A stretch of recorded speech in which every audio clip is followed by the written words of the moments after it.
Jesus Cristo ensinava por meio de parábolas, porque sabia que a verdade entra mais fundo quando toca o coração antes de convencer a mente, e cada história simples escondia um ensinamento eterno sobre fé, amor, arrependimento, perdão e confiança em Deus, como na parábola do semeador, que mostra que a palavra é a mesma para todos, mas o resultado depende do coração que a recebe, ou na do filho pródigo, que revela um pai misericordioso que não desiste de ninguém, mesmo quando erramos feio, mesmo quando nos afastamos, porque o amor de Deus não funciona na lógica humana. Ele não cobra como o mundo cobra, ele restaura, levanta e abraça, e é exatamente isso que Jesus veio mostrar.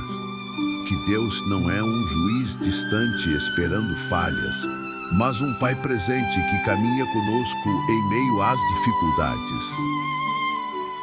E quando oramos, não estamos falando com um vazio. Estamos conversando com alguém que nos conhece por dentro, que sabe nossos medos, nossas fraquezas e até aquilo que não temos coragem de admitir. Por isso, a oração não precisa ser bonita, não precisa ser perfeita, precisa ser sincera.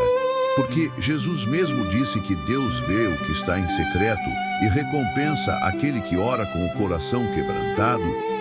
E é nesse contexto que o Salmo 91 ganha tanta força, porque ele não é apenas um texto bonito, é uma declaração de confiança absoluta em Deus.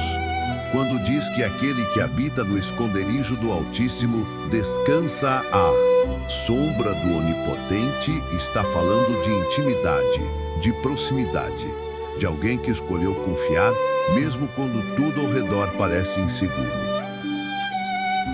E o Salmo continua dizendo que Deus livra do laço do passarinheiro e da peste perniciosa, o que nos lembra que os perigos nem sempre são visíveis.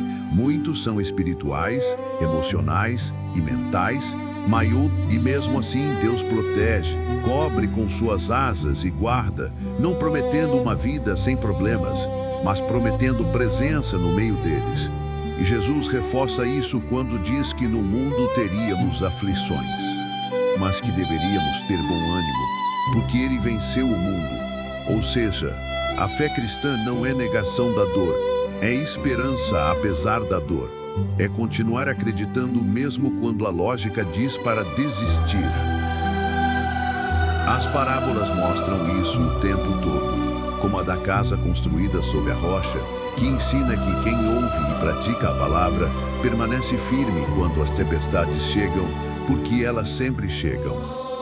Ninguém está imune, mas quem confia em Deus não desmorona por dentro. Pode até chorar, pode até se sentir fraco, mas não perde a fé.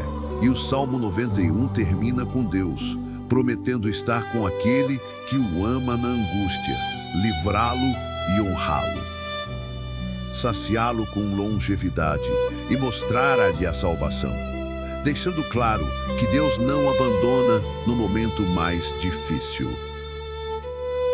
E isso nos lembra que seguir Jesus não é sobre recompensa imediata, é sobre uma relação que transforma a forma como vivemos, como enfrentamos o medo, a ansiedade, a culpa e até a morte, porque Jesus venceu a morte e isso muda tudo.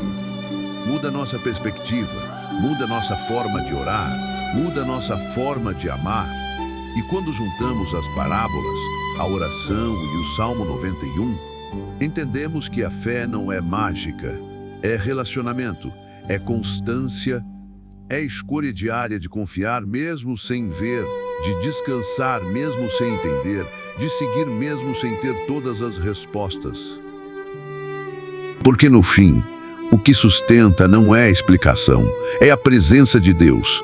E essa presença é acessada pela oração, fortalecida pela palavra e vivida no dia a dia, quando escolhemos amar como Jesus amou, perdoar como ele perdoou e confiar como ele confiou, sabendo que aquele que começou a boa obra é fiel para completá-la.